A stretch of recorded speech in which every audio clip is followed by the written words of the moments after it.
welcome, ladies and gentlemen, to episode 57 of the best sports show out, Highly Opinionated. I'm your co-host Josh, working with the best co-host in the game, Randallstown Rec legend himself, Tim. What's up, bro? How you doing, man? Hey, everything good, man. Maintaining, no complaining. Just getting to it. Everything is good, man. I'm glad to hear that. Love to hear that. Glad to hear all is well on your end, my brother. Ladies and gentlemen, the most important guy here on Highly Opinionated, the guy that makes me and Tim job a lot easier on the show. What's up, Ross? How you doing, brother? I'm good, man. How you feeling? I am good, man. I can't complain. Glad all is well with you. Glad Yes, that sir. glad that your Ravens got a win last week. I was Tim and about to I, say that. Tim's Eagles and my Buccaneers were off. So definitely glad your Ravens got that win last week, bro. Like you said, y'all team being off got to win just with other teams losing. I'm sure y'all get to that. So a lot of good football, a lot of bad football yesterday. A lot of some good sports on today with college basketball starting, NBA, Monday Night Football. So yeah, I'm definitely we right in the thick of sports right now. Absolutely. Definitely a great time to be a sports fan. Got the NBA, NFL, NHL, the World Series ended. Hopefully, we're the last to say congratulations to the LA Dodgers on winning the World Series. We'll get to that later on in the show. But you got college football, the NFL, so it's definitely a great time to be a sports fan. Ladies and gentlemen, I want to thank you guys for watching episode 56, Highly Opinionated last week. Grateful for the comments, grateful for the views, grateful for the likes. We appreciate all that. Again, this is a show for the people. If you guys disagree with anything me and Tim say, this is a place where you can come on, share your opinions, and we'll go back and forth if need to, man. So we appreciate all the love and support.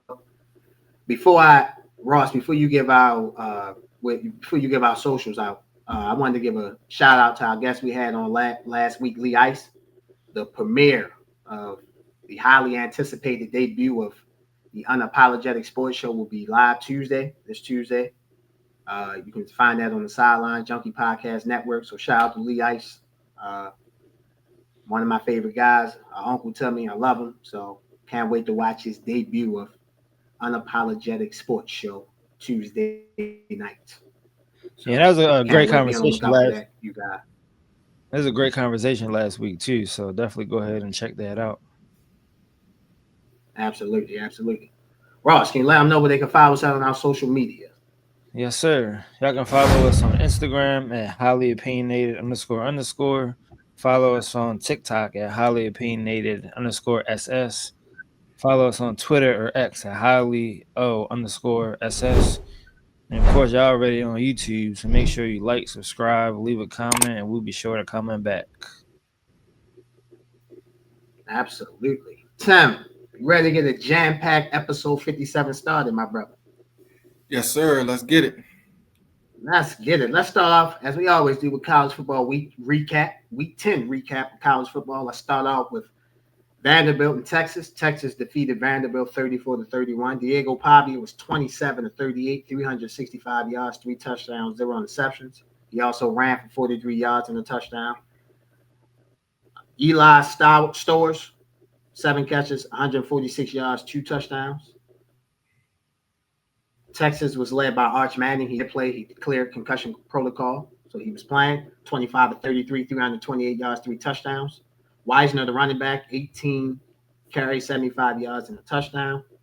Ryan Wingo, 2 catches, 89 yards, and a touchdown. Your thoughts on Texas improving that record to 7-2 and dropping Vanderbilt to 7-2? Yeah, man. I think Vandy got the wrong start time for this game, man. Like it was a noon kickoff.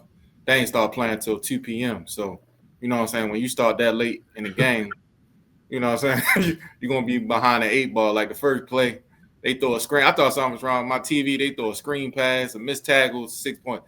I'm like, this ain't the Vanderbilt I know that play defense or none of that. You know what I'm saying? So it's just like they took too long to play, and then they was already down too many scores, and they was just playing to catch up really the opening play because they scored the first play of the game. So they was playing catch up the whole game. Didn't really get no rhythm until after halftime. So, you know what I'm saying? Shout out to Texas, man. I thought Vanderbilt with the defense would travel, but I told y'all, man, this why sometimes I don't like them numbers next to the names because they fool you sometimes because that was a bad performance for Vanderbilt in the first half for me. Yeah, Vandy at halftime it was 24-10. Texas was thoroughly dominating them in the first half. Ryan Wingo was the guy that caught that long touchdown pass, first play of the game, basically broke the tackles and scored. I thought Steve Sarkisian, the head coach of Texas, did a great job of easing Arch Manning into the game, swing passes, easy pop passes, easy quick passes to get the ball out of his hands quickly, let the receivers, let the playmakers make the plays. Like you said, Vandy didn't show up to the game until in the second half. Really, honestly, they didn't show up until in the fourth quarter because it was 34-10 going into the fourth quarter. Vanderbilt didn't score in the fourth quarter. So for me, like you said, Vanderbilt showed up to the party late. Texas took advantage of that, showed up to the party early, got up, like I said, 24-3 at half. And basically, I'm sorry, 24-10 at half, and basically coasted themselves on the win. So shout out to Steve Sarkisian calling a great game plan. I thought Clark Lee at Vanderbilt, like I say, didn't have his team ready. Offensively and defensively, it wasn't just a defensive thing, it was an offensive thing. I know Pavia had good numbers, but he struggled in the first half to me watching the game. So Clark Lee, obviously, learned from this experience. This is the first time Vanderbilt has really been in this type of experience, you feel me, whereas though, they're expected to play well against another good team. So I think they'll learn from that in the future. So congratulations to Texas on defeating Vanderbilt 34-31. The next game that we're going to go over is the USC Nebraska game. USC defeated Nebraska 21-17.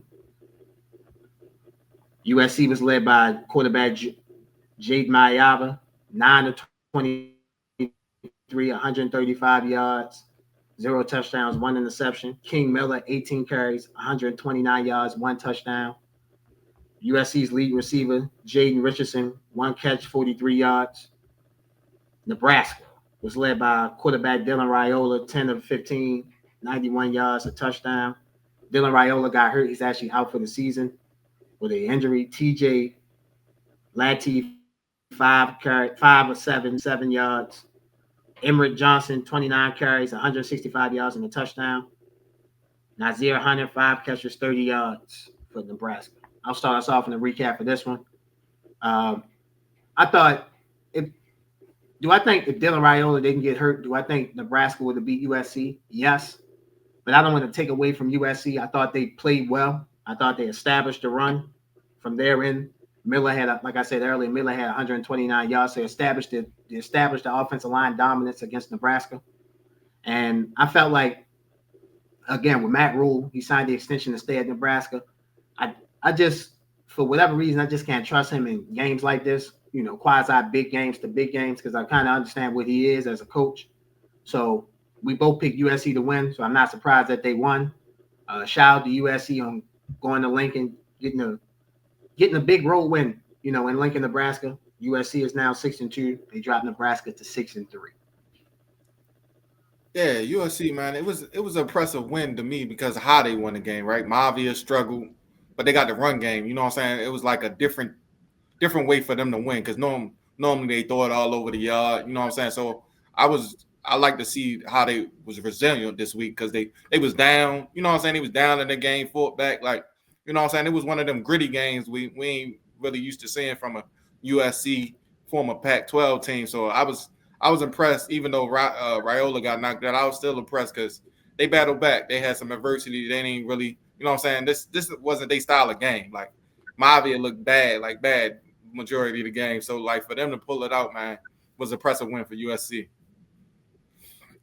Yeah, Mavia had a terrible interception, which Nebraska's defense kept them in the game.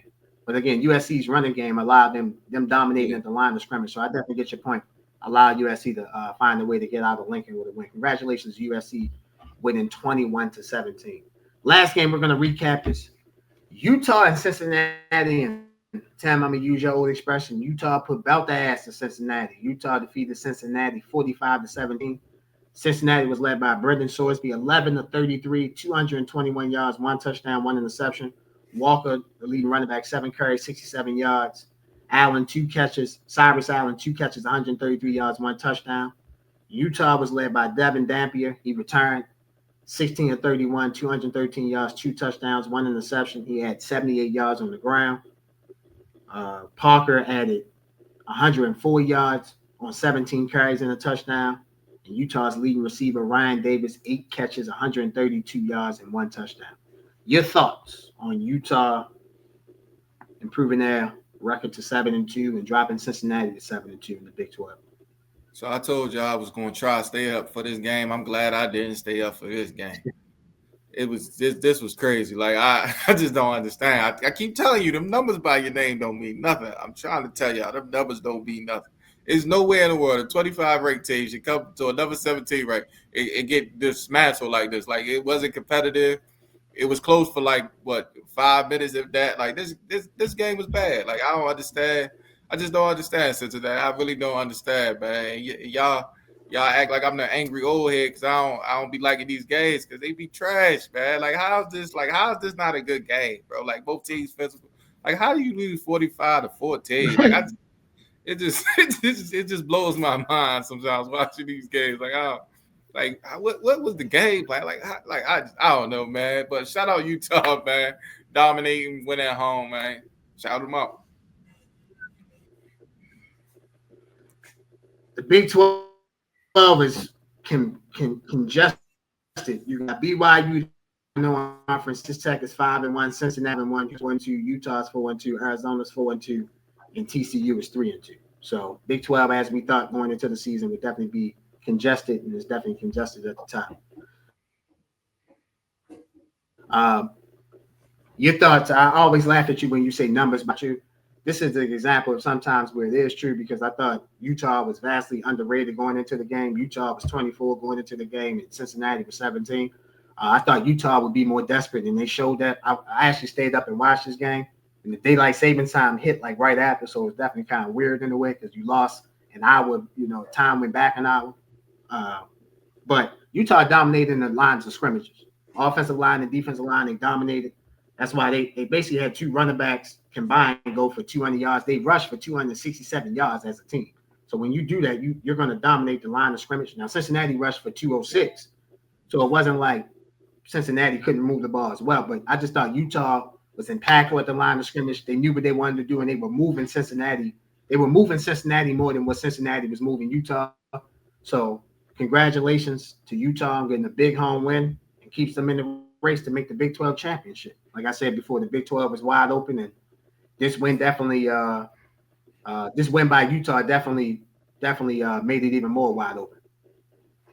Great week 10 in college football. Definitely seen some upsets. Tim, let's move on to week 11. Let's get our preview on for week 11 with 3 big games in college football. Let's start off with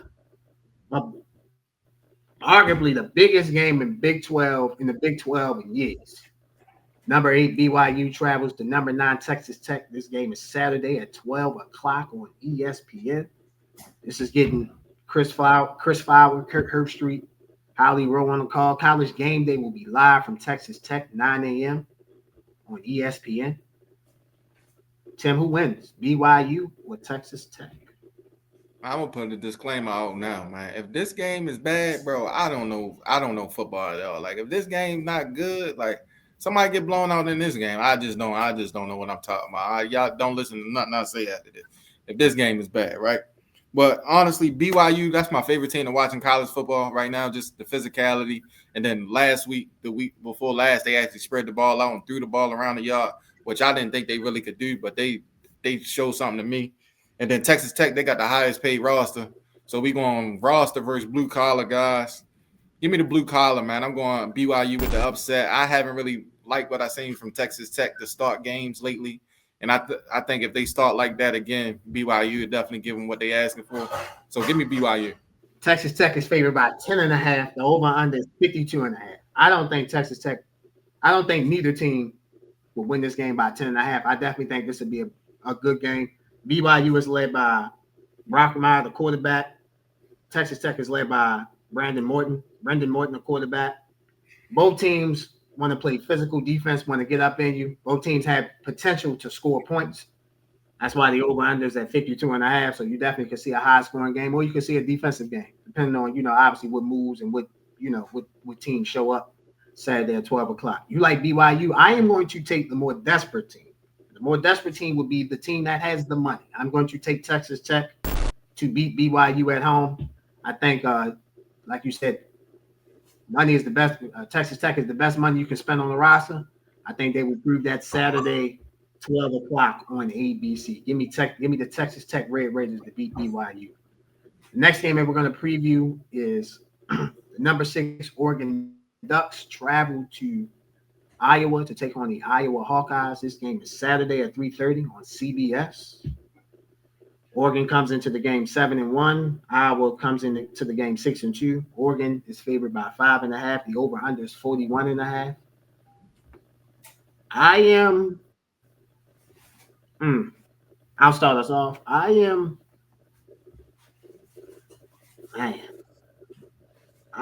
going to take the upset.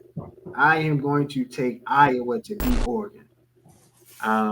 Dante Moore, the last time I seen him play, he was hurt in his last game, so I don't know how healthy Dante Moore will be coming into this game. I know they had a bye week last week, but I don't know how healthy. I don't know how healthy Dante Moore will be. I know Iowa is going to play good defense at home. We all understand that. We all understand what Kirk Ferentz brings. I formation as you like, I formation type. Running the ball, play defense. So I think Iowa will score just enough points to beat Oregon at home. So I'm going with the upset. I'm going with the Iowa Hawkeyes to beat the Oregon Ducks. Yeah, when I looked at this game first, I was like, man, this is going to be a better game than I think people are going to give credit for. Like, I think you got like a style clash. Iowa played the good defense, physical team, run the ball. Oregon has some physicality. This is not a regular Oregon team. But I'm going to take Oregon because I just think they're more talented. I think it's not a blowout, but I think they start to create some separation mid to late third quarter. So give me Oregon. You like Oregon? Definitely, I can definitely understand the pick. I just think right spot, right time for Iowa.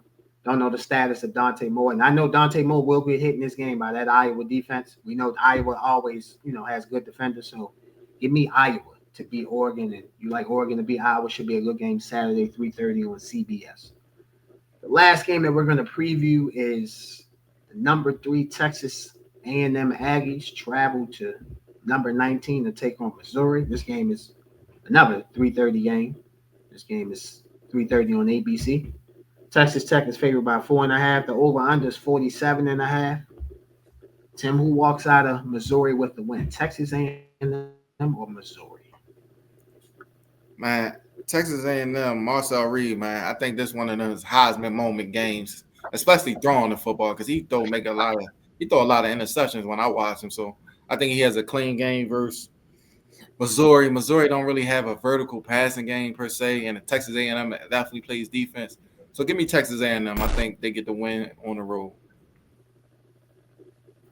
Texas A&M to beat Missouri on the road. Missouri is coming off a bye week. That last game they played, which was October 25th, they lost to Vandy on the road 17-10. Texas A&M is also coming off a bye week. That last game they blew out LSU, which led to the Brian Kelly firing. They beat LSU 49-25. So both teams should be well rested coming in off a bye week. Texas A&M, like you said, is led by Marcel Reed. Missouri is led by Bo Perblini, former Penn State transfer. Perblini, 11 touchdowns, 7 interceptions on the year. Marcel Reed, 17 touchdowns, 6 interceptions on the year. You took Texas A&M. I definitely get Texas A&M, but it's just hard for me to see a team going undefeated this year. So with that being said, I'm gonna take another upset. I'm gonna take Missouri to beat Texas A&M at home. I think the vertical passing game that you questioned with Missouri, I think they've been hit and miss this year with that. I think there'll be more hit on Saturday against Texas A&M. They'll get up for the game. They've been preparing for this game for 2 weeks. And if you look at Missouri's schedule, this is their last big home game. They have homecoming the following week. They play Mississippi State, but this is their last big home game. They play Mississippi State after, then they go at Oklahoma and at Arkansas. So this is their last chance to make a real big home statement. So give me Missouri to beat Texas A&M Saturday at 3:30. Should be a great week 11 of college football. Ladies and gentlemen, as you guys can see on your screen, notable games. I'll start off. I will start off with Tulane at number 25 Memphis Friday at 9 p.m. Duke travels to UConn Saturday at 3:30.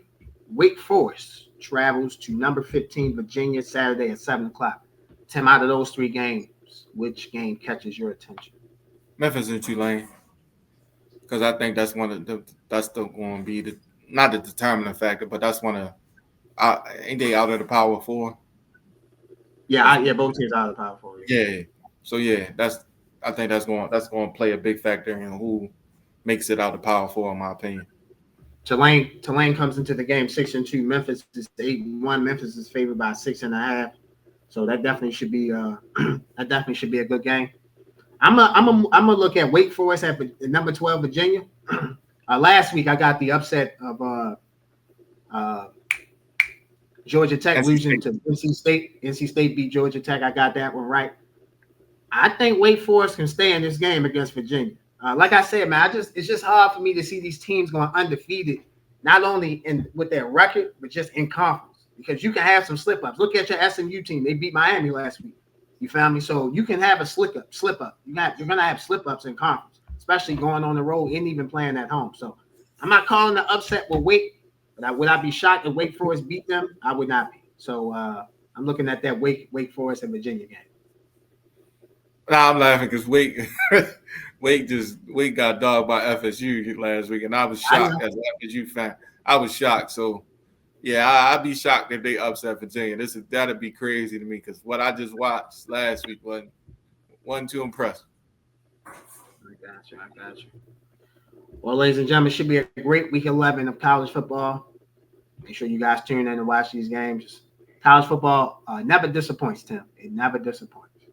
Ladies and gentlemen, you're watching Highly Opinionated. We're taking a commercial break. We'll be right back.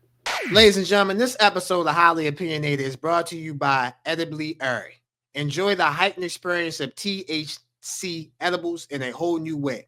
At Edibly Airy, our freeze-dry edibles available in 100 milligram, 200 milligram, 300 milligram, 400 milligram will give you the buzz you crave with a flavor you won't forget.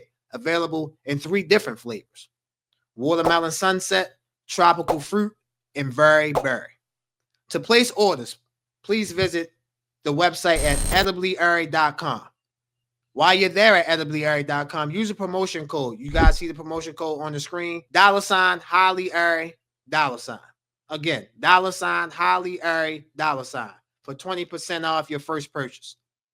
Follow us on IG at Edibly Airy for new product releases and monthly hookups. Must be 21 and over to purchase. Edibly Airy, the best freeze-dry edibles out. Go shop. Welcome back, ladies and gentlemen, to Highly Opinionated. As you can see, we have a special guest on the screen.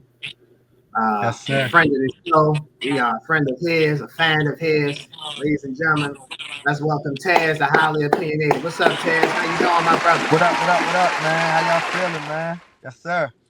We are good. We are blessed, man. We are better to be in your presence. Everything good with you, man, brother? I appreciate. Say it again. Say everything good with you? Oh yeah, everything good, man. Just taking it day by day. Just having a brick by brick mentality with everything. And just growing like a plant, bro. Just, you know what I mean? Slow motion better than no motion, bro. You know what I'm saying? I hear that. Yes, sir.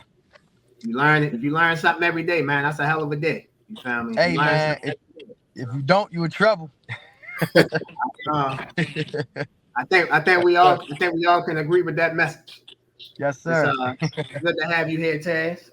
Yes, sir. I appreciate y'all. I appreciate it, man, for sure. It means a lot, for sure. Absolutely, brother, man. We appreciate you for being here. As we start off with every guest, just let the world know what you got going on, brother. Well, as of right now, man, I'm just, coaching these kids, man. My second year being the head coach for the Baltimore Terps. Started out doing 9U, which turned into 10U, all in like 2 weeks. And And then, I did 10U last year. Now I'm doing 11U this year. We just finished up the season. Lost first round of playoffs, a tough one. But we took another step forward. I at least wanted to be able to compete, win or lose, just be able to compete. Because when we first started, it was bad. It was crazy. So to go to the playoffs first year, get totally just destroyed, dominated. And then this year, we lost. But like I said, we at least competed, and that's all I ask from the kids. You know what I'm saying? So definitely took a step in the right foot this year. So I just been doing that. We got one more game, the Turkey Bowl, with a down the street rival, the Baltimore Bearcats. Got a lot of respect for those guys over there. We had a scrimmage with them earlier this season. That it was tough. It was real back and forth affair. So we just felt like it'd be a good idea to have a Turkey Bowl. You know what I'm saying? So we got that on the 15th. But other than that, man, just continuing to get back to the community. Um, and just growing, bro. My last year in my 20s, man. So, just stepping into manhood and everything. You know what I mean? That's it. Welcome to the mature man stage, brother. We Oh welcome you to the man, club. We welcome you. We welcome you yeah. to the club every day. I'm still a big, hey man. I don't know if I can cuss, man, but I'm still a big kid, man. So No, you good. You good. still a big kid at heart, man. I mean, just being around the kids and me having an 11-year-old or 5-year-old. I'm the youth, man. They keep me alive for sure. Go ahead, Tim. Yeah, so you said 11U, right? You said Yes, 10U or sir. 11U? Yeah, 11U, right? So we 11U this year. I started out. I actually went there to do 9U. We didn't Okay. have enough tens, so they kind of convinced me to move my nines up to tens. Which was challenging. I'm gonna be honest, it was really, really challenging because I had a lot of first year nines, Right. right? But I ended up just kind of like feeling like, what, I think I can really, really do this. So I'm gonna just move up with the 10-year-olds to 11, let the nines go tens, let them play their regular age group. Shout out to my guy Ron. He's now coaching those same nines I had last year that's playing tens this year. And Okay. actually they're on their way to the championship this Friday. So, Um and that was a vision that we had, for that team. um at the start of the off season last year, he was telling Ron like, "Yo, the guys that stand down, they already experienced. You know what I'm saying? Like they kind of already can keep up with the speed at tens, and they'll be playing a bunch of fresh nines going into 10 when they didn't never play tens. You know what I'm saying? So right, right. we already kind of had the vision for those guys that y'all can really make a run this year. So that's what they doing. They in the championship this Friday, and I'm super duper proud of those guys for sure. So yeah, I'm 11 now. Yep. Okay, 11U now. What made you start coaching? Like, what was your inspiration to start coaching? Um, so um, I so what I like to tell people, right? The same way when I was a kid, 8 9 years old, the same way I started writing raps, the same way I was drawing out shirts and designs, and I used to draw out shoes. I was like really just like creative and artistic when I was younger. Was the same way I started writing plays, right? I was the same way I would like draw out plays and just wanted to coach. And really my inspiration is my uncle Dante Jones, one of the most Yeah, prestigious that makes sense. Yeah, that makes sense. Yeah, legendary coach yeah. in Baltimore City. That's my uncle. Okay. And just growing up around him, I ain't had my dad in my life, so I just spent a lot of time around him. Um, Looking back at like 6th, 7th grade, I used to go up there. He used to coach at Emerson High School, Emerson Westside High School. And he actually, took him to their one and only state championship in football school history back in 2006. And just being around all of that at 10 years old and seeing him all in the newspapers, and like this is the same guy that come in our house and eat our tasty cakes, but he's the same guy like on the news, and like it just is like really inspirational just being around that. And like I said, like 6th, 7th grade, I'm going to like summer workouts with him. I'm in these coaching meetings with him. I'm the water boy on the football team, just being around it, just being around the guys, playing football myself. It kind of all just came full circle for me. Um, So that was like one of my bigger, my bad. That's one of my bigger inspirations, my uncle for sure. He definitely inspired me to want to do it. So that's my guy. Hey, Shout out to him. He just got coach of the week last week for the Baltimore Ravens as well. So he's just still making noise, still doing his thing for sure. That's my guy. Josh, before you go, 06, that's Carolina. Yeah. Tariq, right? Yeah, and T. Will in them. That's 06. Was T Will on that team? T Will might have been. Later, like a year or two later. Yeah, I think Okay. T Will might have been a freshman or a sophomore in Okay. '06. I do remember T Will. I definitely remember T Will. Okay. Yeah, I definitely remember T Will. I don't think he was. If he was on that team, he might have been a You little ain't been younger playing. because I do remember seeing him like '08, '09 too. Okay. So yeah, he might have been on that team. But that was like who was the quarterback? Was it Curl? That's what I was about to say. Was it Curl? It was Curl. Okay. Tariq Jones was the running back. Uh, Sterling Jones, the running back, linebacker. Kyle Jackson, who's the head coach at Bowie State, he yeah. was the tight end. Shout out to my cousin Deontay Cox. He was a cornerback. Damn, that team was loaded, man. Yeah. They had a lot of. Yeah. It was like They lost about 25 seniors after that season, man. That it was was a like crazy season. That was crazy. That was love. I never forget the loss they took the city. I'd never forget it. Like that loss right there is what really woke them up that season. And that was the one loss of the season. So it's crazy. I remember that like it was yesterday, man. That was good times. Definitely So good you coach times. 11U. What's Yes, the sir. what do you think is what's the most important thing you think a coach needs to teach their players? Like, what do you think is the fun? Like, you can say fundamentals, etc. Like, what do you think is the most important thing you could teach your players? I mean, the most important thing I know me personally, the most important thing you can teach the guys is things that they can take with them off the field, whether that's discipline, accountability, um, responsibility, um, controlling your emotions. Football is a very emotional game, but it comes with rules, right? So it's like just like life. You can lose you can lose your shit out here. I don't know if my bad if I can't cuss. oh, You you good. okay? I'm gonna say you can lose your shit out here if you want, and there's consequences behind that. The same way on the field, you can lose your shit on the field if you want. You can kick out the game, you end up hurting your team, right? And your team is like your family. So I like to like implement football with real life. So, because I tell the kids all the time, like, who are you once you take these shoulder pads and helmet off? One day you'll have to take it off. Nobody plays football until they 50, 60 years old. Like, one day you'll have to take this shoulder pad and pads off. And the more important part to me is who are you once you take those off? Are you a good person? Are you a good father? Are you a good son? Are you a good family member? Are you a good, person in your community? Like, those are the things that really matter to me. So, you know, yeah, we could teach them the fundamentals of how to play. That come with it. That's automatic. But what's more important to me is actually teaching them, going from boys to men. You know what I mean?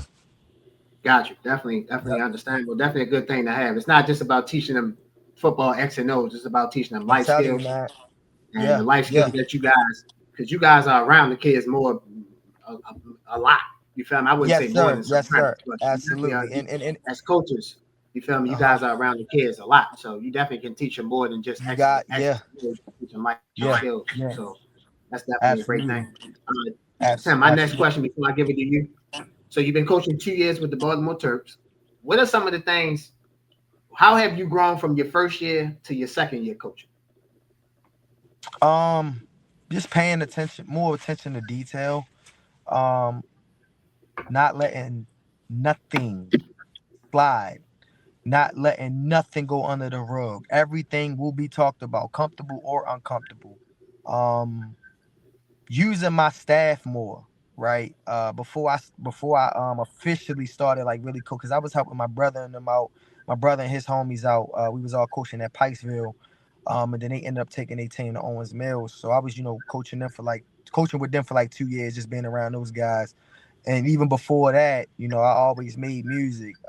I've hosted podcasts. I've hosted my own debate nights, and I've done all kinds of things, throughout my life. And a lot of those things I did as a leader. I did it on my own. Took me a lot to ask for help and use the people around me. I think I did it. I think I really did that a hell of a lot better this year. Just using the people around me, and honestly, things flowed a lot better this year than last year.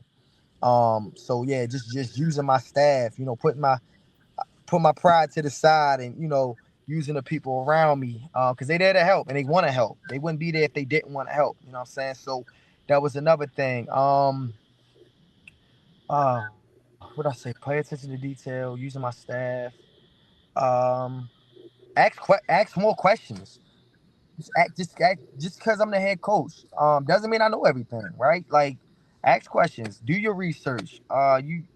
You're not gonna know everything, right? Like, football is a evolution kind of game. I mean, a lot of things are the same, right? But a lot of things do change, right? So you want to be able to keep up with the time. Um, so I definitely think those three things are, uh, you know, definitely was a difference for me this year for sure. What Go ahead, Tom. so what two questions. What league are y'all in? And you Okay. said you an offensive minded guy, right? Because you said you write plays, so you I was run. writing plays when I was younger. Yeah, it's funny. I grew up around defensive minded coaches. I just always, I don't know, I just kind of attracted myself more to Okay. offense gradually, um, just growing up. But yeah, no, we in mid Maryland. Remember, okay. Yeah, we in mid Maryland. Very, very tough league. Very tough league to play in. Definitely, definitely a lot of competition from top to bottom for sure. Okay. What offense do you run? Like, what's y'all base offense? I know you don't got to tell plays. Oh, I no, don't no, let no, nobody no. I see mean, you. we honestly, I like to run a bunch of different stuff. Mainly pistol, a lot of pistol Okay. offense. Our base offense is like I formation, Okay. split left, split right. Um, run a little bit of shotgun, pistol, those kind of things. Like run a real hybrid kind of offense. Spread. Okay. Um, yeah. I like that. I like me honestly. I like to switch it up. I don't like the. I mean, don't get me wrong, but I watch a lot of youth football teams just really just run the same plays a lot. Mm-hmm. I don't. I just felt like I had too much talent, offensive wise, on my team to just run one or two formations. You know what I mean? So, Okay. and we play in a tough. We play in a really competitive league. Like, I mean, these guys, man, they'll show to your game and get tape on you. So you Right. gotta always just be on your toes and switch it up, and you want to keep the kids engaged as well. I don't, ever want kids to get bored from running the same play. Oh, we know this play already. You know what I'm saying? I got really, really smart kids who, once they get it, they got it. Let's move on to the. What else you got for us, coach? You know what I mean? So yeah, that definitely a bunch of different stuff. But like I said, mainly pistol, I formation, shotgun, stuff like that. All right. This is my last one because Yeah, I always wonder what happened to I formation in youth football. Like, you barely see that anymore. Like, that's what we grew up on. Like, when I played, I formation was big. Like, and most of the leagues, youth games I go to, I don't see I formation no more. And I'm glad you just said y'all use I formation because I think it's like the base, like yeah, it's the most basic thing you can learn, but it's so instrumental to winning to me on that level because it's like I get why y'all want people want to run the spread, but it's like yo they 10 and 11. Yo, like if you got a right, quarterback, it's cool, but yeah, you know what I'm saying. You don't got a quarterback. And yeah. spread ain't really been, you know what I'm saying. They ain't really Yeah, benefit. absolutely, absolutely. And the one thing about my spread, I switch it up. Uh huh. I switch it up. So I'll have, instead of two tight ends, I'll have no, I do have two tight ends. No, do I? Hold on. Seven. Yeah, I'm tripping. So I do have two tight ends. Yeah, I had the two tight ends and a receiver off. And I would, like, sometimes, motion a receiver, run jet side Mm-hmm. of it, run a fake jet. I got this play called fake X jet 28 toss, where we fake the jet and then toss it back to the, like, so we like our right, fake X jet left, fake it left, and then toss it back to the right to the running back. And we scored a couple times on that. So it's just switching it up. You know what I Yeah. mean? But I mean, to answer your question, I don't really know why we don't see our formation as much no more. I really don't. I think I think a lot of coaches these days having more fun doing certain things more than the kids, right? Like they want to have fun with it as well. So I guess that's why. I guess they feel like, yo, it's basic. People easily stop it, but I mean, if everybody doing their job on the offense, I mean, it's still hard to stop to this day. You know what I'm saying? Fake the 3 back, give it to the 2, give it to the 3, fake the 2. You got toss options off it. You got all kinds. You got a you know what boot I'm saying? you can run out of it. And what's crazy? My tight end, he's like a tight end / receiver. One of my better players on the team, I tell him stand straight up.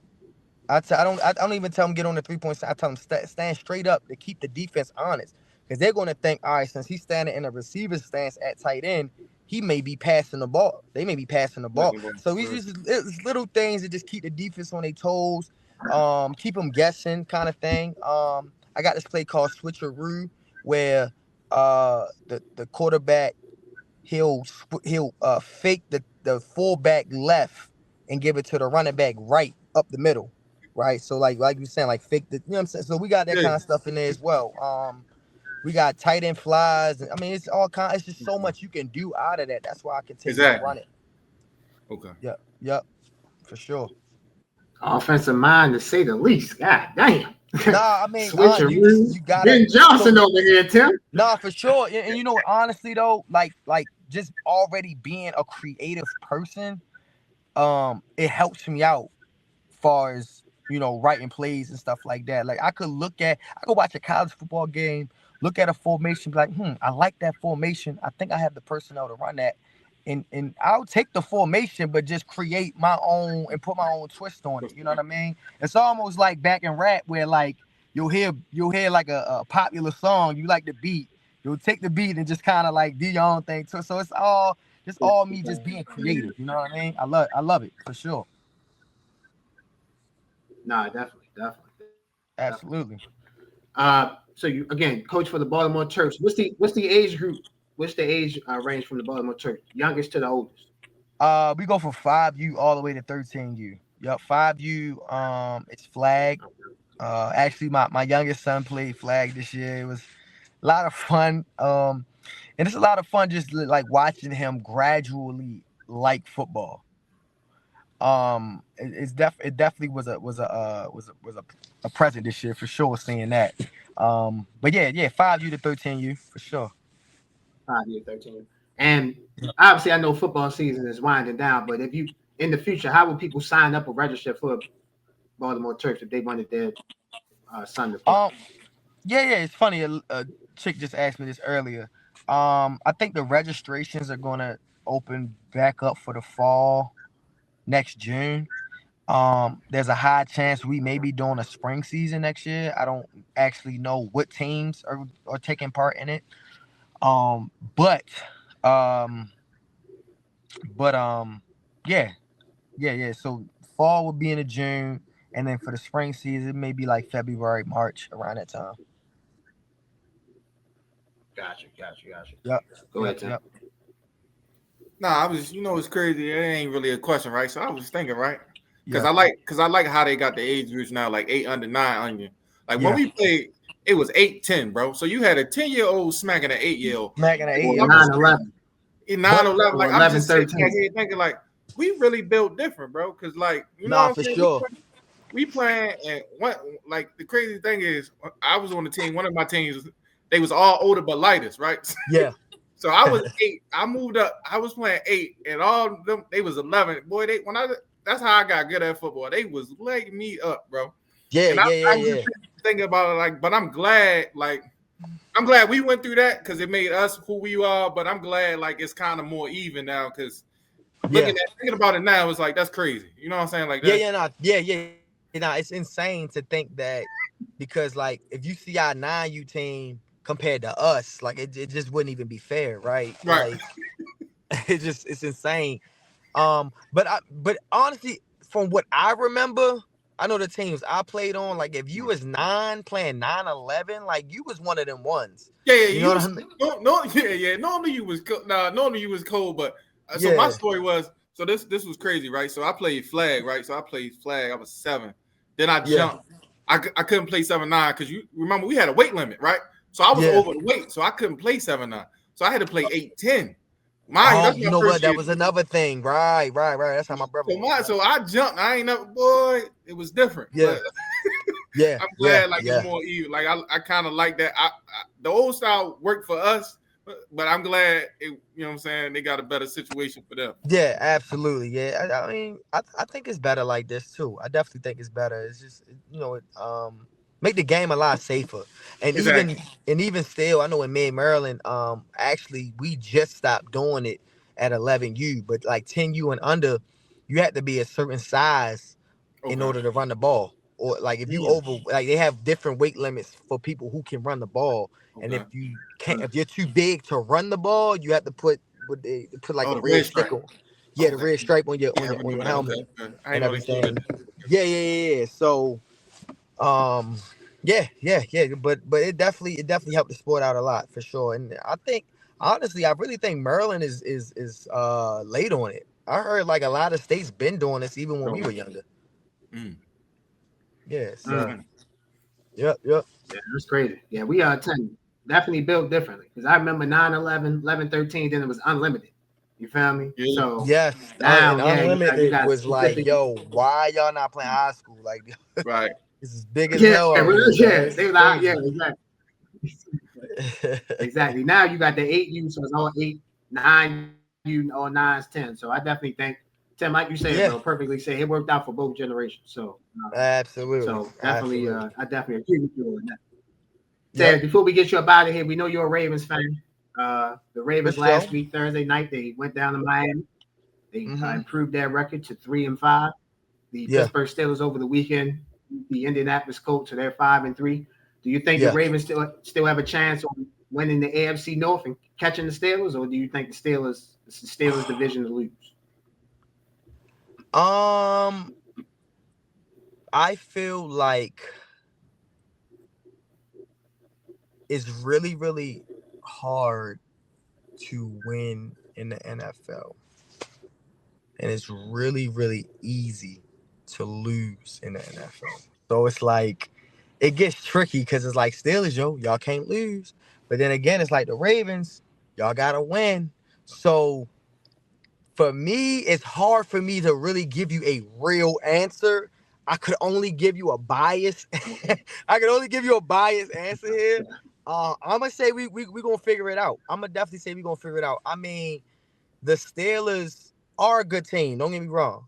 I'm the biggest Steeler hater in the world, but I will give props when due. They are a good enough team to win. It's just really hard to consistently keep beating good teams. And due to their schedule, I mean, they did beat the Colts, but I think the Colts are still new to winning. So that was definitely a more winnable game for the Steelers. And the Steelers just lost to the Packers, right? Yeah, so they couldn't afford to lose 2 straight. They just were more hungrier to win that game. So to me, the Steelers do have a good chance. I just don't know if they can consistently keep beating good teams. And like I said, due to their schedule, it's going to be really, really tough for them. So I do think the Ravens can catch up to them. I also think that this is not the season for the Ravens to be letting the Steelers just outplay them, because that's been happening a lot the past couple of years where the Steelers they just want it more when they play us. So we definitely can't afford that. But I do think we'll figure it out. It might be later in the season, not right now. But I feel like by week 14, week 15, we'll end up taking the division. But you know what though? Would it be fun though is if it boils down to that last game when we play. I think we played Steelers last week of the season. So if it could come to that, I mean that'd be good TV to watch, right? But hopefully we can get it by week 13, week 14. Yeah, the Ravens do play at Pittsburgh week 18. That would be a very unique way to end the season. Man, I'm telling you, if it boils down to that, that'd be great TV for sure. They might gotta flex that. Do you? Yeah, definitely. So with the trade line approaching, would you like to see them make a move on offense or defense to, you know what I'm saying, to bolster the roster somewhat? I feel like we should have went after one of them Dolphin guys, man. I mean, they just gave, and the Eagles. I just don't understand what kind of I don't know what kind of I don't get plug. it. I don't know what kind of I plug don't get it either. Philadelphia got. I really don't know. But them like that GM is different, man. I mean, he went and got Jalen Phillips. I felt like that was a guy that we could really use. We need a pass rusher. We need a bona fide pass rusher. I mean, and honestly, right now, I'll do whatever it takes to get it. I mean, if you want to make real noise this season, I mean, honestly, like for real, like if you really want to make real noise this season, I will go at the pass rusher. I will keep improving that defense because we play the Bears and the Dolphins. No disrespect to the Bears and the Dolphins, but we're supposed to win games like that. Like Mike Green is supposed to come alive in games like that as a rookie. I don't expect him to do it against the Chiefs and the Lions just yet. He's still learning. You know what I mean? But what about when we do play those? We're gonna see team. If we plan on making it through the playoffs, we're gonna see the Chiefs. We're gonna see the Bills. You know what I'm saying? Like so, we're gonna see the Colts. We're gonna see the Steelers. We just need real pass rushes at this point. I mean, because if you don't, I don't think the defensive backs are that bad. I really don't think they're that bad. But it's just like, yo, if the quarterback got all day to throw the ball, I mean, it's only but so long they can, keep those receivers tame. I mean, you know what I'm saying? Like, it's the NFL we talking about. So I think before the trade deadline, we need to go get some pass rushers. Or we need to get another linebacker to be side by side Roquan Smith. I just think we asking a lot of him. And that's probably why people are seeing a bit of a decline from him because we just don't have a good enough linebacker, to co-side with him. We're asking him to cover tight ends and running backs and we asking him to stop the run and we asking him to go sideline to sideline. Like it's a lot. It's a lot. So I think that we definitely need to attack those two positions for sure. Speaking of the fire sale with Miami, obviously Philadelphia traded for Jalen Phillips, so they got the Crazy, pass man.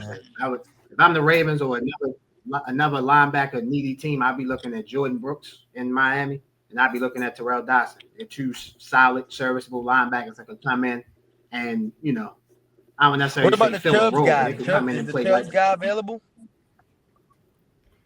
Bradley Chubb. Yeah, Bradley Chubb. Yeah, pass rusher. He's available. Yeah. Yeah. I mean, that'd be a guy I would go after. I don't know if the Dolphins are just completely trying to, do a complete rebuild here, but I would definitely try my hand. I mean, I don't know who we trade to get him. I don't, maybe it's the first round, maybe it's the second round. Ravens don't really move like that. But I mean, I just think if you want to make a real move this year, that's just the way we gotta go for sure. Got hey man, Charlie Kohler, he's coming up. I'm sure a team could really use him. You know, I'm just saying. I don't know if Tight we could end, trade him third for string tight Chubbs, end. of Yeah, he course. definitely. I don't know if we could trade, but maybe him and like second, third round. Like I don't know. You just never know. You know, never know. But yeah, man, we gotta make a move for Yeah, sure. you never know in the NFL. Yeah, so you think defensive line, they improved that defensive line. So you think the Ravens will catch the Steelers? So before we get you up out of here, my last Yeah, question to you is: if the Ravens, let's just say their team is the status quo, we don't see they don't make no moves. Let's say they make an ancillary move. They don't make a great move. They just get a stopgap piece. Trade for a yeah, solid player. How far do yeah. you think the Ravens can go this year? I think honestly, just on like some real ish, I think we a second round team at best. Um, as of right now, if we can pick it up, you know, I don't, I just don't know how much you really can do without a bona fide pass rush. I don't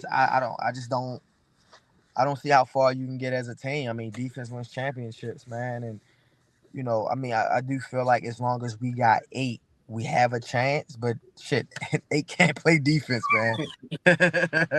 They can't play defense, dog. So we They definitely, can't if we don't make a play move, I defense. do think we second round at best. Definitely. Second round. Second Yeah, round second at round at best. best. Okay. Tim, you got any more? Last one for me. Super Bowl prediction then. Who would you have in the Super Bowl as of what you saw so far this year? So I thought that all love to John Harbaugh. I appreciate everything he's done for the franchise. He allowed me to witness a Super Bowl in my city. He was, a part of that. So was Ray Lewis and Terrell Suggs and Airy and that whole defense and everything. But um, I did believe that Mike McDonald should have took over. So if the Seahawks Mm. figure out a way to at least get to the Super Bowl, it proves my theory that Mike McDonald should have been the head coach of the Baltimore Ravens. So I'm gonna go Seahawks, and for some odd reason, I think Josh Allen can get over the hump this year, and it's not because of the win last year, but it's just like, dog, how many times are you gonna continue to lose to Mahomes? Right, like seriously, like how many times is it really going to keep happening? Like you got to get over the hump at least once, like at least once. So I do think the Bills and the Seahawks could be a really really good Super Bowl matchup for sure, for sure. The Seahawks got a good That would be a defense, hell of a coach, offense. I mean, these guys that gave would away be a couple pieces and I mean shit and got what's Shorty name? The receiver number 11. Oh my God, what is his Jigba. name?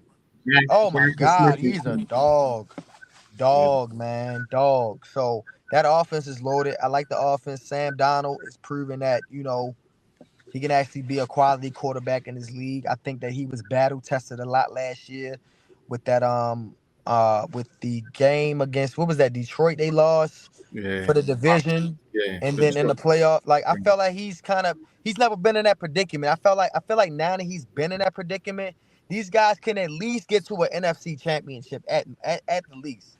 But I do feel like they have enough talent over there, good coaching to get over that hump and get to the Super Bowl. So I'm gonna go Seahawks and Bills if my Ravens don't go. If not the Seahawks, I like the Packers. Mm. I like the Packers. I like a lot. I like the Packers. I like the Packers for sure. I think that the gods are starting to turn over. I feel like the gods are gonna start turning over, man. The football gods and oh my bad. Oh, I'm still on. My bad. Yeah. Yeah, I feel like the newcomers are going to start to emerge. The Yeah, yeah. Allen, Jordan Love, you know what I'm saying? Like should Baker Mayfield make a move? You know, I'm like, I feel like it's about to turn, like the Mahomes and who else? Who was in Super Bowl last year? Jalen Hurts. Yeah, those guys are still going to be in the mix. I don't know, for some reason this is like a year where somebody all going to go to the Super Bowl. So, hey man, I'm gonna might just be a lucky guess here. touch it. I'm gonna just touch a Seattle point before you go. Uh-huh. This is the ultimate respect I can give to Seattle. So I'm a Tampa Yeah. Bay fan. I like Baker Mayfield. We played them and we beat them 38-35. I don't want to Okay. see them in the playoffs. I'm good. I don't want to Yeah, see them. I mean, I am good. scary, Yeah. scary, very scary. And that's a tough division they in. The Rams are playing pretty good. The 49ers, 49ers. they've improved, right? So I really And that's feel just like, gonna make them better. yes, being in that division, They're winning gonna be that battle tested division, in that division. yes, they Yeah. will be fully battle tested for whatever is in front of them in the playoffs. And I mean, Listen, shoot, man, do you really want to go to if the Seattle in Buccaneers the got to middle of see the Seattle January? Seahawks again. Oh my Oh god. my God, do you really want to go up the Hell no. Northwest? Oh my Hell no, God. I don't. No, I ain't lie. I don't want them. I don't want them coming to Tampa either. Like we can detour to them. I'm good. Listen, Tim. All due Uh-huh. respect to the Packers, the Eagles, Lions, all of them. I'll take an ass whooping from them. Seattle, they're a Seattle, yeah, problem. man. And Yeah, you made they're the best problem. point about Sam Darnold. Yo, he got They better they're last year by going through that test and fire. Last year against yes. the Lions, in the playoff game against who they think lose so. the playoff game to? Who they lose to? The Rams. I gotta look back on it. Yeah. Oh, you said who they Seattle lose serious. to? Who did They lost to Donald the them Rams lose in the to? playoffs. The They lost to the Rams, Lions. yes, the Rams, yes. And The then Rams is another they team lost to the too, Rams. man. Yep. I ain't gonna lie. That boy Another team. Maddie, man. He Asian like wine, dog. He another one of them Asian like wine right now, man. He could solidify his Hall of Fame. Well, I mean, I think he's a Hall of Famer anyway, but he could literally, I'm talking about first ballot if he gets to a Super Bowl this year. If he gets to a Super Bowl, for sure. So it's the NFC is like how the AFC was for the past couple of years. I think for the first time in a long time, because the NFC was kind of like a two-head monster race a little bit with Philly and who else? Philly and Detroit. Yeah, like it was like that either or kind of thing for the past couple of years. I do think now NFC's back loaded. They got great quarterback play all over the place. The AFC is switching over a little bit. Like Denver's up right now. You know, Indianapolis, kind of all teams you ain't seen on the top in a while. That's up right now. The Chiefs are kind of getting back in the mix. They still a little shaky. We'll figure that out. But yeah, like you know, it's kind of switching over a little bit. You kind of could predict a little bit who's going to go in the AFC. I don't really know about the you kind of can predict who's going to go in the AFC. The NFC is like, I don't really know. I'm kind of taking a chance with the Seahawks just based on what I've been seeing the past couple of weeks.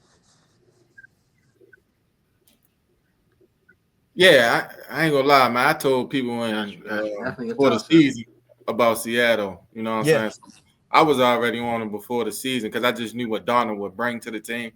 And like you said, McDonald was a good coach. I always liked McDonald as well. So like I seen the Seattle and they definitely is scary out. They definitely is scary out. So yeah. They got my man from the Rams, right? They got him too. Yeah. And they fly. Like that defense young and they fly. Like that's one thing I like about. Oh man. One thing I like about defenses, like the way they get to the ball, like 3 or 4 around the ball every time. Like absolutely. You know what I'm saying? So yeah, I ain't mad at the Seattle pick. I'm a Philly fan, so you know what I'm saying? Hopefully that don't happen. You know what I'm saying? Hopefully we, you know what I'm saying, we do what we supposed to do if we see them. But yeah, I agree 1,000% with the Bills pick. I'm the same way. I feel like Josh Allen is now or never. We're like getting over that hump, and the way it's looking right now, you might not even have to see them. You know what I'm saying? They on the outside looking in right now. So you know what I'm saying? If I'm Buffalo, I'm shooting for that number 1 seed. You know what I'm saying? Everybody gotta come up top. Everybody gotta come up top, man. Yep. Everybody gotta come up top. So I do think it's a given for Josh Allen this year, especially, you know, if my Ravens don't make a push. But my Ravens haven't proven that they can beat the Bills in the playoffs. So, you know, until that happens, Lamar has to get over the hump to Josh Allen at least, right? So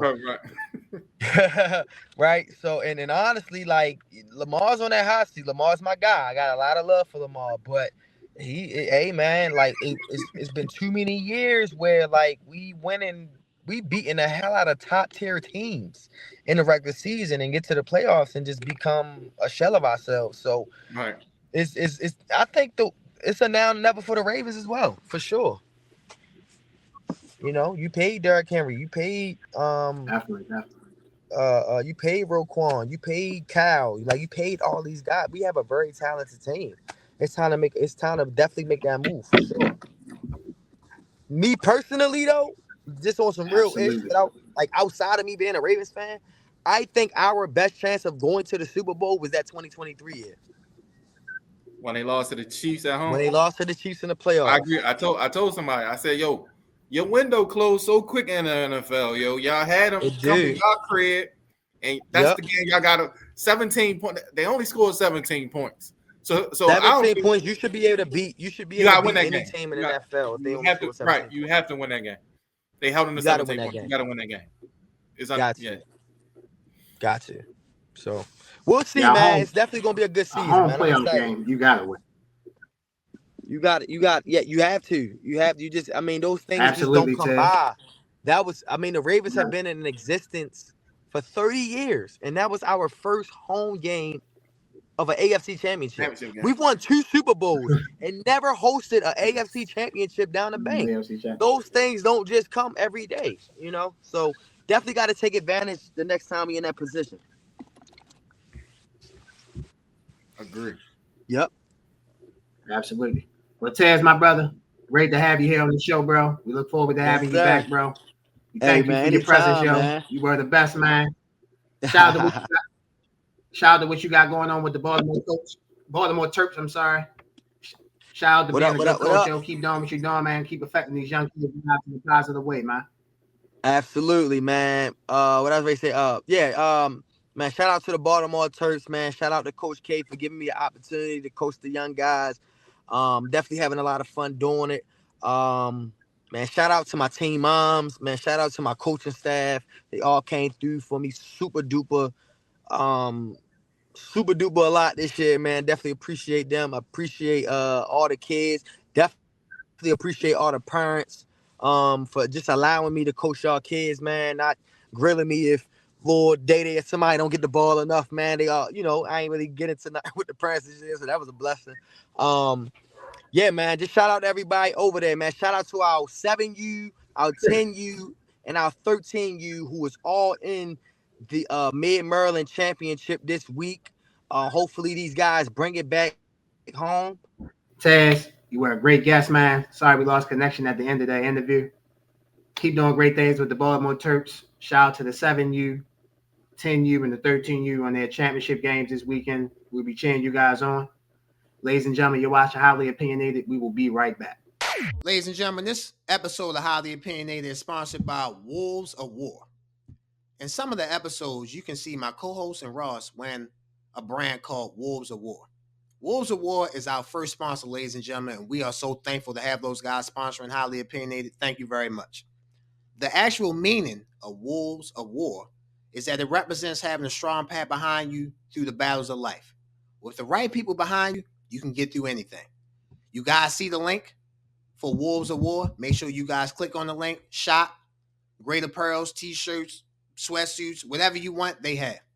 Once again, Wolves of War. Make sure you guys go shop. Welcome back, ladies and gentlemen, to Highly Opinionated. As I mentioned at the beginning of the show, hopefully we are the last to wish the LA Dodgers winning the World Series.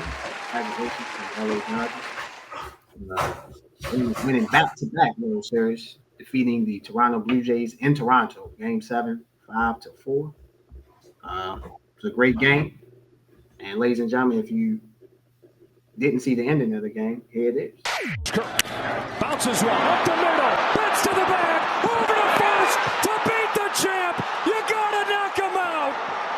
The Dodgers stand tall and win back-to-back titles.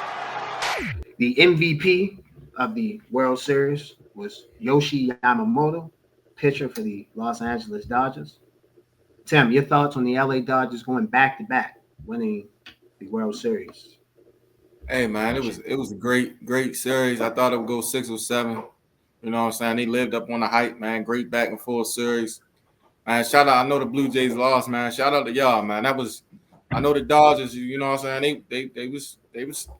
They had to be on their best. You know what I'm saying? There wasn't no cakewalk. You know what I'm saying? That was a good series, man. Shout out to the Dodgers, man. They just going, you know what I'm saying? They just gonna be hard to beat just because of that money. You know what I'm saying? So, but great series all in all. And can't wait till next year. Yeah, it definitely was a great series. Yamamoto was tremendous. Shohei was tremendous. Dodgers got a big home run from Rojas, Will Smith to get them up 5-4. So the Dodgers definitely used their whole roster. They didn't just use the money people. They used from the first man to the 25th man, 30th man on the roster. So congratulations to the Dodgers. And in order to beat the champs, you got to beat them. And in order to win the World Series, you're gonna have to go through the Dodgers. They only gonna get better. The money with the money with the Dodgers not changed. It's only growing. They're gonna keep what they won 2 in a row. So they definitely will be a problem in the foreseeable future, and they should be the World Series favorites going into next season, in my opinion. So congratulations to the LA Dodgers. Congratulations to manager Dave Roberts. Congratulations to Clayton Kershaw storybook career. In his career as one of the best pitchers ever, and that ending with 3 World Series rings. So, congratulations to the LA Dodgers. Tim, let's move forward. Let's move on, I should say, to our NFL recap. Week 9 of the NFL season. Let's start off with the Indianapolis Colts and the Pittsburgh Steelers. The Steelers defeated the Indianapolis Colts 27-20. Steelers improved their record to 5-3. The Colts dropped to 7-2. Daniel Jones, 31-50, 342 yards, 1 touchdown, 3 interceptions. Jonathan Taylor, 14 carries, 45 yards. Michael Pittman, 9 catches, 115 yards. Alec Pierce, 6 catches, 115 yards. On the Steelers side, Aaron Rodgers, 25-35, 203 yards, 1 touchdown. Jalen Warren, 16 carries, 31 yards, 2 touchdowns. Calvin Austin, 5 catches, 56 yards. Your thoughts on the Pittsburgh Steelers defeating the Indianapolis Colts? I think somebody sent the clip of what I talked about the Steelers defense to the Steelers, and that's why they play like that, because that's how they supposed to play. When you spend that type of money, I know they older, but that's the defense we was expecting coming into the season, and they took complete control of that game. I don't like to say they was the more desperate team, because I feel like it's a week-to-week league, so I feel like you should be desperate every game, my personal opinion, but I get why people say that.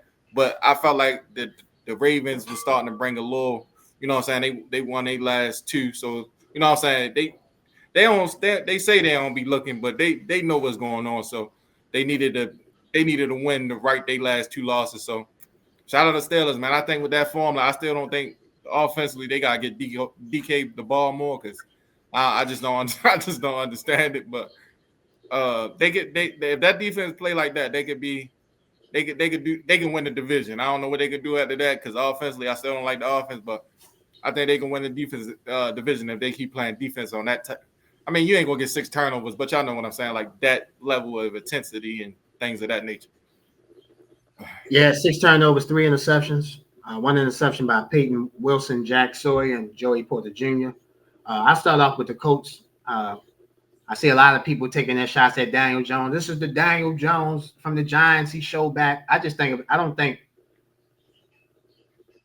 Daniel Jones is a great quarterback. I've never said that. I thought that he would win comeback player of the year this year. That's obviously looking good. I don't think this game is going to change that. I just think this was a bad game. The Colts couldn't run the ball. They got dominated in the trenches, especially on the offensive line.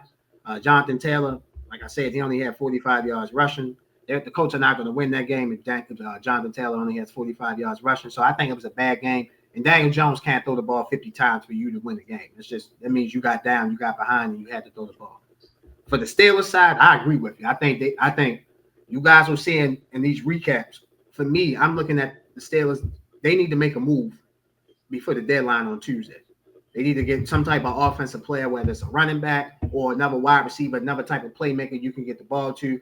Maybe it's an Alvin Kamara, maybe it's a Rashid Shaheed, Brandon Cooks.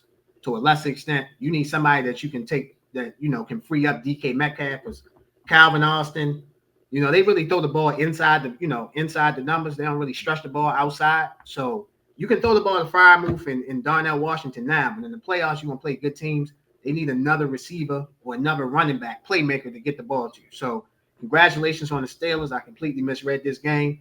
And their defense, like you said, they've been listening to my guy, Tim. When Tim calls you out, usually players play good after that. So he called out the Steelers defense. We've all been calling out the Steelers defense, and they played well. They stepped up. They got 6 turnovers and found a way to win the game. So shout out to the Steelers. They need to make a move on the offensive side before Tuesday's NFL trade deadline. They have to. They come back with this same team. I don't even know if they can win the division. We disagree on that. They might can make the playoffs, but other than that, like you said, I don't know after that, because the offense is real, it lacks explosive plays, and it lacks playmakers other than DK Metcalf. So the Steelers, like I said, the Steelers improved to 5-3. The Colts dropped to 7-2. The next game we're going to recap: the Denver Broncos and the Houston Texans. The Denver Broncos defeated the Houston Texans 18-15. Bo Nix 18-37, 173 yards, 2 touchdowns, 1 interception. J.K. Dobbins 15 carries, 61 yards. R.J. Harvey 5 catches, 51 yards and a touchdown. Cortland Sutton 1 catch for 30 yards and a touchdown. For the Texans, Davis Mills was 17 to 30, 137 yards, no touchdowns, no turnovers. Nick Chubb, 11 carries, 34 yards. Woody Marks, 10 carries, 27 yards. Dalton Schultz, 6 catches, 77 yards. Nico Collins, 7 catches, 75 yards. I'll start this recap. I'll start this game recap. The Broncos improved their record to 7-2, dropped the Texans to 3-5. I thought the Texans would win this game. Obviously, losing C.J. Stroud, obviously it's going to affect how the Texans play the game. C.J. Stroud had a concussion after a vicious hit during the game. He was obviously knocked out of the game. So Davis Mills comes in the game. Yeah, he didn't turn the ball over, but he didn't. He can't make the plays that C.J. Stroud can make playing the game. You know that. I know that. I thought the Broncos defense feasted on that. The Broncos were going to stop the run. So you need in this particular game, your quarterback needed to throw you to a win. I thought C.J. Stroud could do that. Obviously, Davis Mills couldn't. On the Broncos side, they're 7-2. Well, let me move back to the Texans. The Texans are 3-5. I think they should be sellers at the trade deadline instead of buyers. I don't think they're going to make the playoffs. As far as the Broncos being 7-2, I think the Broncos could use another guy on defense, maybe that defensive line, just to get more rotation into the defensive line. So maybe a defensive tackle, another pass rush. But actually, I think they probably won't do this, but I think they could use another receiver, just a go-to receiver. I like Cortland Sutton. I like Evan Ingram. I like Troy Franklin. I like, Pat Brown, but they got young guys. They don't have somebody that you know for sure that can come through and make a play. I'm not necessarily saying Rashid Shaheed can do that, but Rashid Shaheed, Sean Payton knows from his New Orleans days, he can come in and be that vertical threat that they somewhat lacking in Denver. So congratulations to the Broncos improving that record to 7-2 and dropping the Texans to 3-5. Yeah, I mean, I agree with a lot of that. They knocked Stroud out the game. Game became, you know what I'm saying? But Texans, what's up with Joe Mixon? Like, what's going on with Joe Mixon? I ain't hearing no reports. What's going on with Joe? I think he played all season, right?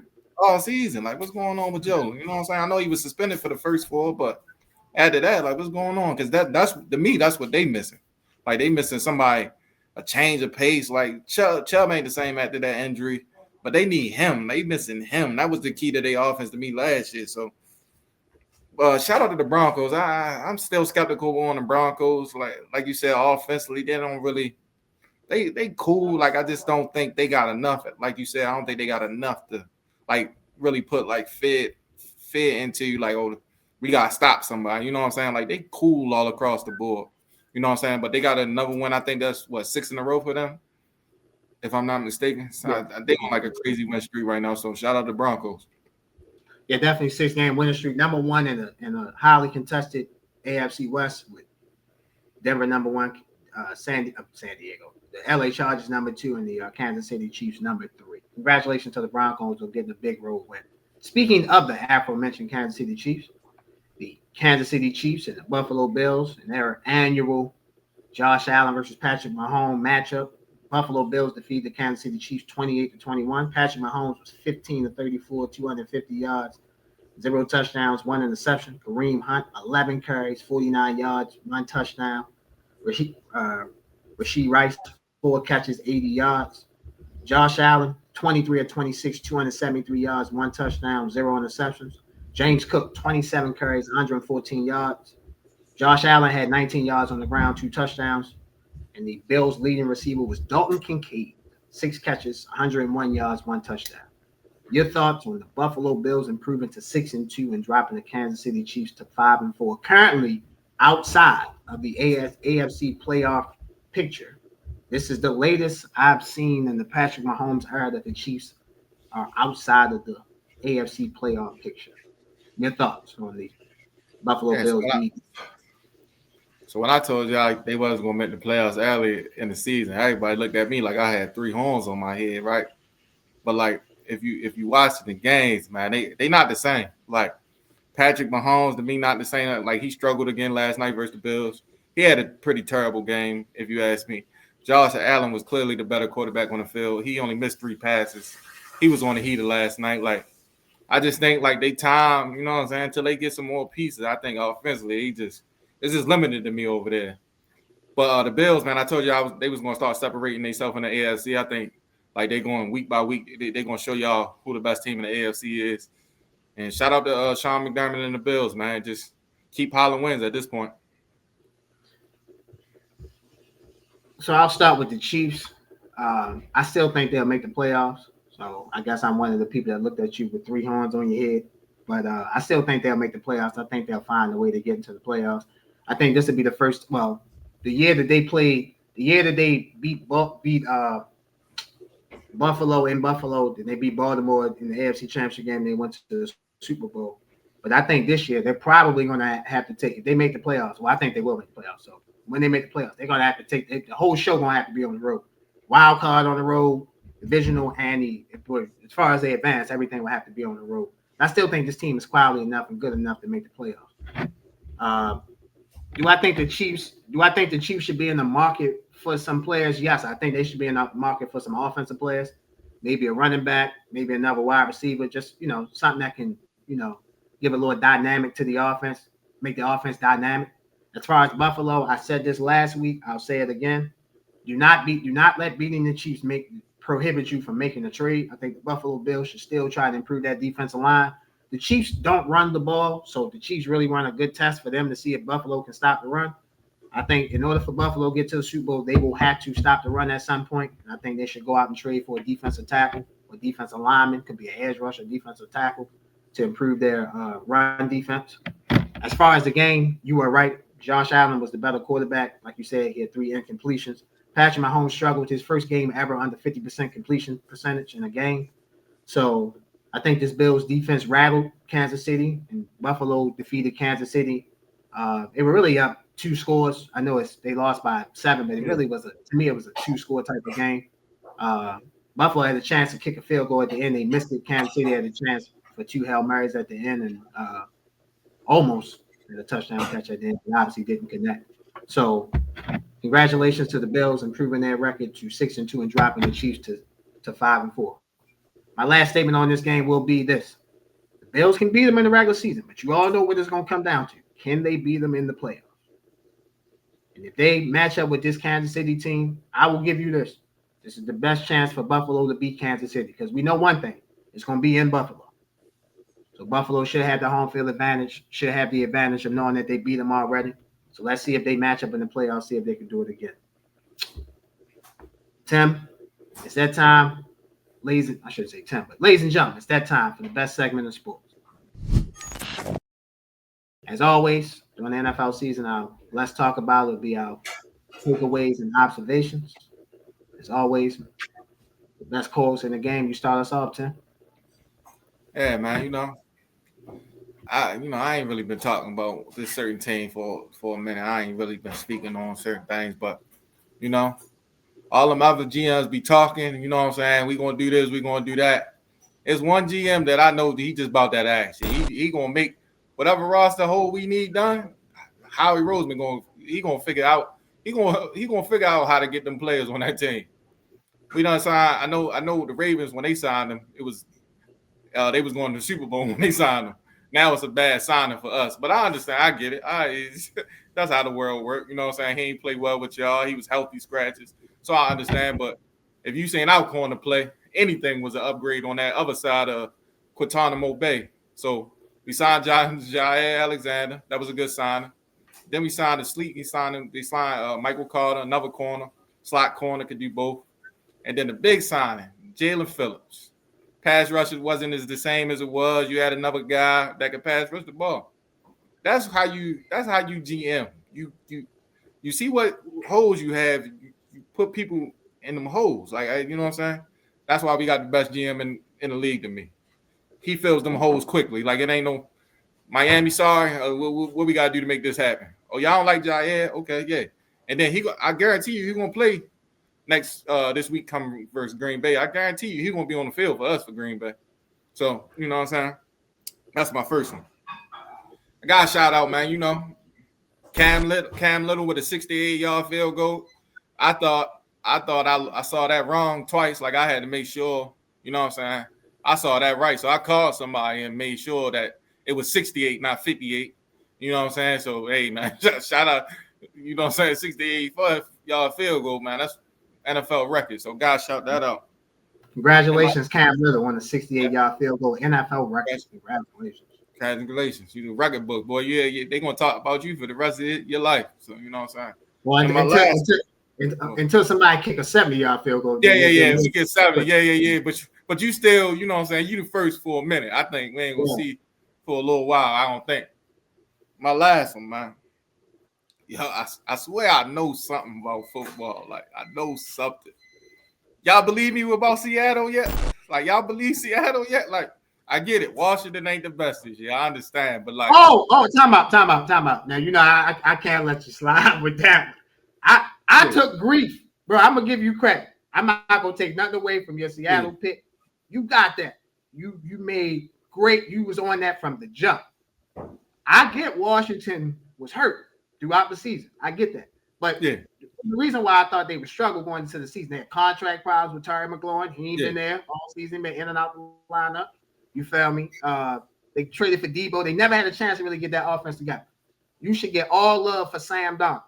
And now you get credit for that. Now, you know, at some point in time, bro, now a couple weeks ago when the Washington lost to the Bears, you told me, man, don't worry. You know, when they lose to they played Cowboys final week, you told them hit me up. They lost to the Cowboys, I ain't hit you up. Now, bro, guess what? I'm at the door. I'm knocking. Bro, we gonna give up on the Commanders now? They over. They done, right? I mean, the quarterback broke his arm. He been in and out of the lineup. So I mean, I can't. I mean, technically, you're right. Like I can't. I wouldn't want it like that. But you're right. Like you was right. You know what I'm saying? Technically, you was right about the Commanders. I wouldn't have wanted like that. I'd rather them like if they would have lost the games. I would have wanted it. Me personally, I'm just the type of person I am. I want them full strength.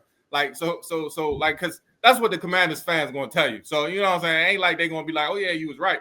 I'm just saying, like, for me, for the prediction to be clear, everybody playing, yo. Ain't, you know what I'm saying? They're going to say James Daniels, he was in the lineup, then he broke his arm. So, that's going to be their defense. But, like, to your point, you are right because they're not going to make the playoffs. So, you know what I'm saying? But I'm just saying they have a crutch because the quarterback was in and out of the lineup. McLaurin ain't played. You know what I'm saying? So they have a crutch, and I can't say they wrong for using the crutch because, I mean, that's what happened. You know what I'm saying? But back to Seattle, man. Look, watching these teams, right? As an Eagles fan, like hey, it's no disrespect to nobody else, but that's the only team. Like I feel like, they might give us some issues. Like you know what I'm saying? Just because like how they play, like I love under the center football. Like I love play action, like. I all that cute stuff is good, but like the play action and all them fake game, like it's just run to perfection. And that defense was young and flying. I told y'all that before. Like sometimes y'all gotta listen to me, man. I be talking some real stuff. A lot of times, like sometimes I mess up, and a lot of times it be some real information.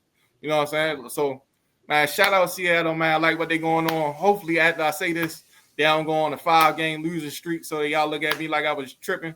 But shout out Seattle, man. Well deserved. As I said earlier in the show when we had Taz on, Tampa Bay played them earlier. I wouldn't want to. I'm good. I don't want to see them again because I just know this time they're gonna be ready. And that offense, they definitely can get yards. They definitely can attack Tampa Bay's weakness, which is in the middle of the field. They're gonna do that to a T. So they got a good thing going over there in Seattle. Tough division. Don't know where they'll finish up in that division, but a nice thing over there. You call Seattle, man. You pick Seattle to win the NFC West. So you again, tough division, but as of right now, man, you looking good. So, as always, brother, great takeaways and observations. To start off, my takeaways and observations, I want to give a shout out to the Carolina Panthers. They went to Green Bay. They were double-digit underdogs, and they found a way to get a win 16-13. That Carolina defense made Jordan Love look regular. He was 26-37, 273 yards and an interception. Carolina improved their record to 5-4.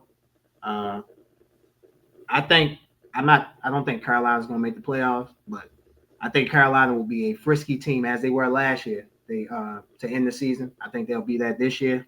Now you never know; things could play out where they could make the playoffs. But at a 5-4 record, again, not saying they're the best team, but they are frisky. They will play you tough. They'll play you hard, and that defense will come to play led by J.C. Horn. Derek Brown, defensive lineman. So shout out to the Carolina Panthers on getting a gritty, tough underdog win at Green Bay. My next takeaway, 49ers injuries, man. It's just crazy. So they, obviously Brock Purdy, they don't have him. They just get George Kittle back. They still don't have Ayu. They still don't have Pearsall. The first round draft pick that they had, Michael Williams, he tore his ACL, the defensive lineman. So the 49ers really a mash unit. It's just crazy that they're really 6-3 at this time, like really going through all the injuries that they had. Only the person who really hasn't been injured all year, knock on wood, is Christian McCaffrey, and I hope he can play all year. Christian McCaffrey's been injury prone his NFL career. But he's the only solid one that's been there throughout the whole season. Lost a quarterback, don't have your best weapons. And they lost Fred Warner. Fred Warner. They lost him. Nick Bosa, you feel me, on the defensive side. They lost him. Trying to, develop a young secondary. So the NFL Coach of the Year is going to be hard this year. I think Kyle Shanahan should definitely be in there, man, because like I said, man, to have all the injuries they have and key players, key positions, money guys, and still have your team in there fighting to, make the playoffs and, have your team be 6-3 right now. Very, very impressive. And my last takeaway, we talk about MVPs. We do this every week. I think Matthew Stafford has entered the MVP conversation. I definitely think he has. He's been playing well these past few weeks. I know they played a bad New Orleans Saints team, a bad New Orleans Saints team. Trust me, I know Tampa Bay beat them the week before by 20, so the Rams beat them by 24. Matthew Stafford was 24-37, 281 yards, 4 touchdowns, 0 interceptions. The Rams, again, in that contested NFC West, along with your Seattle Seahawks and the San Francisco 49ers, the Rams sitting at 6-2, a top tie with Seattle. So I think Matthew Stafford will enter himself and has entered himself in the MVP conversation. It should be a great race to see who the NFL MVP is going down the stretch run of the NFL season.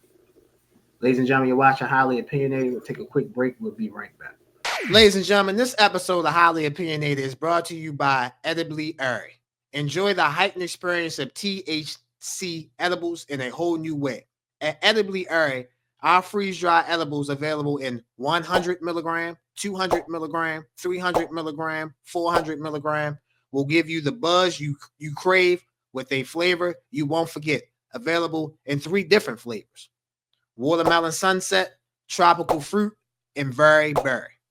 To place orders, please visit the website at ediblyairy.com. While you're there at ediblyairy.com, use a promotion code. You guys see the promotion code on the screen. $ Highly Airy, $.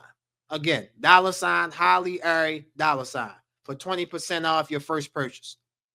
Follow us on IG at Edibly Airy for new product releases and monthly hookups. Must be 21 and over to purchase. Edibly Airy, the best freeze-dry edibles out. Go shop. Welcome back, ladies and gentlemen, to Highly Opinionated. It's about that time, week 10 of the NFL season. Time to preview the marquee games for the week. Let's start off with the Baltimore Ravens, 3-5, travel to Minnesota to take on the 4-4 Minnesota Vikings Sunday at 1 o'clock. This game will be on Fox. Baltimore Ravens are favored by 4.5. The over-under is 48.5. Tim, this is a big game for both teams in that wild card division hunt in both respective conferences. The Ravens in the AFC, the Minnesota Vikings in the NFC. Tim, who walks out of Minnesota with the win? The Baltimore Ravens or the Minnesota Vikings? So this game really got interesting to me after the Vikings beat Detroit in Detroit, right? Because I'm sitting here, I'm like, oh, okay. So it's like, okay, we might got some steam going ahead versus the Ravens. Ravens beat Miami in Miami, but we know what Miami is. Miami ain't too tough. And Miami actually, if you watch the game, they actually was able to move the ball, and they had the most yards in the first half they had all season versus anybody like moving the ball wise. So I was leaning the Ravens, and then I was like, man, I think Flores and them figure how to shut Henry down and make Lamar get some pressure on Lamar. So I'm going Vikings with the upset, and they got Aaron Jones back, which helped with the run game a lot. I think they play action over there with McCarthy. Y'all know I'm not the biggest McCarthy fan yet. He can win me over, but I think they get the win, man. I think they shock the Ravens and get a win. So like Minnesota over Baltimore Sunday at 1 on Fox. I like what I saw from J.J. McCarthy. I feel like I'm happy that I didn't have this in my takeaways.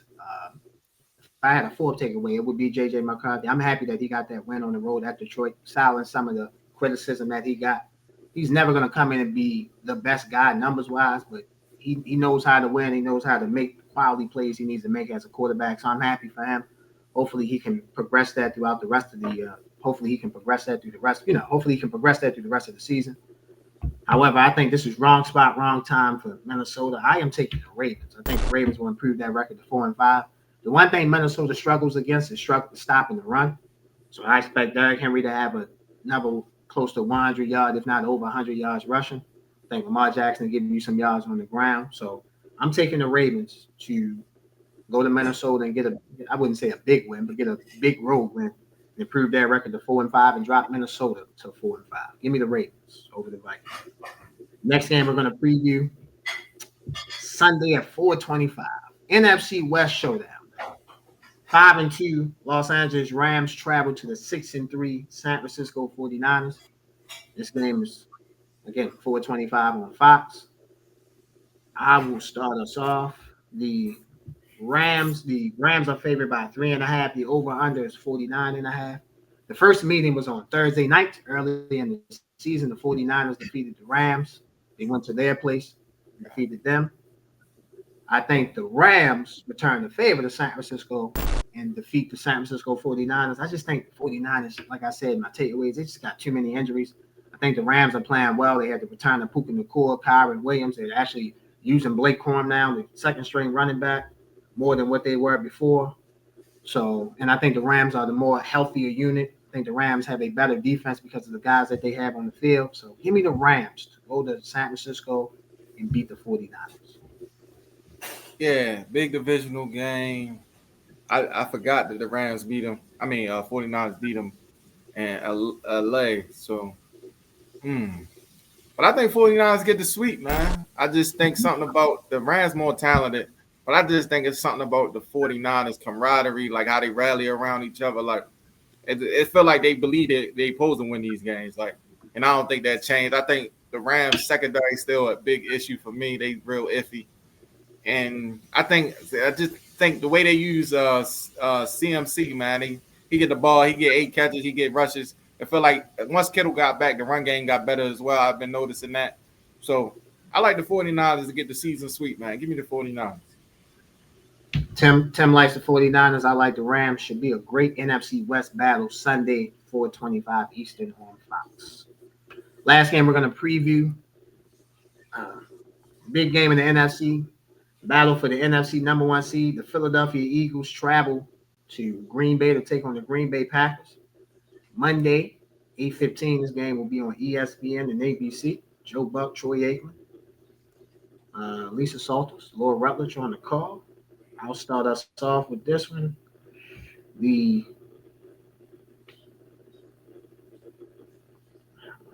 Get the point spread up. The Packers are favored by 2.5. The over-under is 45.5. The Packers had a tough home loss to the Carolina Panthers. I don't think the Packers played their A game against Carolina. I think they will play their A game against the Philadelphia Eagles. I think they'll be ready. I think they'll be chomping at the bit to get back on the field because they know they let one slip away against the Philadelphia Eagles. And I expect Micah Parsons to make a play or two to clinch the win for Green Bay. So I am taking the Green Bay Packers at home to defeat the Philadelphia Eagles. Yeah, the Eagles coming off a bye week, get a little rested. Still waiting to hear about A.J. Brown's status. We got Jair Brown, got Jalen Phillips. I don't care if the Packers play their A game. It ain't going to be enough. Give me the Eagles. Eagles going to beat them. I think the Packers, I'm not hurt. I'm not sold on Love at all. And I just think they're weapons. And they lost Tyler Kraft, who to me was their best option so far from what I've seen this year. Because I just don't like. I'm not a big believer in the wide receiver core like everybody else. Like I think they okay, but it's not like all right. Like you know what I'm saying. Like it just don't. it's just regular to me. like it's just I don't know. Like so. Oh yeah, my fault. Tucker Craft. Yeah, my fault. Not Tyler Craft. Tucker Craft. Yeah. So I like the Eagles. I think, especially since the run game got going last week. Now we back multiple. It's gonna be hard to stop them, man. So I like the Eagles. Yeah, I think the Packers defensive line will be ready for the Eagles offensive line. I think they'll somewhat stop the run. Then they'll make them, I don't say one-dimensional, but they'll make them pass the ball more than they'll run the ball. The Packers are going to get up for this game. They know what's at stake as far as in their minds of what they can be. So I definitely I get your point about picking the Eagles. Forget that you like them. I get why you would pick them. I get the reasoning for picking them, but for me, I think the Packers not going to let the Carolina loss become another loss. They will be ready Monday night. And like I said, they'll know what's at stake. And they're going to have to keep winning. Judging by the results on Sunday in that NFC North, you got the Bears are 5-3, the Vikings are 4-4, the Lions are 5-3. So, you know, those teams keep winning, then yeah, you're going to have to keep winning as well. So I think the Packers will be ready. Give me the Packers. You like the Eagles, should be a great Monday night football matchup. Number one seed in the NFC currently will be on the line in that matchup. So should be a great game. Week 10 has more notable games, ladies and gentlemen, as you see on the screen. The 7-2 New England Patriots travel to take on the 6-2 Tampa Bay Buccaneers Sunday at 1 on CBS.